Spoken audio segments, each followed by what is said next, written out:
তো যখনই শব্দটা হয়েছে তখন দেখি যে ধর ধর করে অনেক লোক দেখি যে পিছে পিছে দৌড়াইছে, তারপরে সেখান থেকে ধরে নিয়ে এসে এই সিএনজিতে এইভাবেই দাঁড়াইছিলাম এবং এই দিক হয়েই দাঁড়াইছিলাম আমি। তো এখন পিছন থেকে কে বা কারা মারছে তা আমি দেখিনি, আমি জানি না, আমি সেটাও বলতে পারবো না। আমি যেহেতু এই দিক হয়ে দাঁড়াইছিলাম, এভাবে হেলান দিয়েছিলাম। তো বিকট যখন শব্দ হয়, শব্দ হওয়ার পরে পরপরই দেখি যে আমার এই জায়গায় জ্বলে, যন্ত্রণা হইতেছে। জি, এই জায়গায় ছিল, আমি এখানেই দাঁড়াইছিলাম। ঢালাইয়ের সেরা প্রিমিয়ার সিমেন্ট।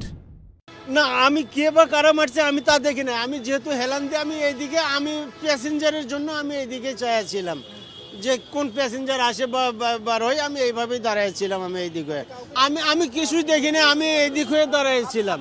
মাইরিয়া গেছে, আমি চেয়ারে দেখি নাই। তো আমি ওদিক থেকে সিগারেট দিতে আসি, ভিতরে দা লোক আইসে, সিগারেট দিছি। আমি এই জায়গা লাগছে, পেরাক লাগছে।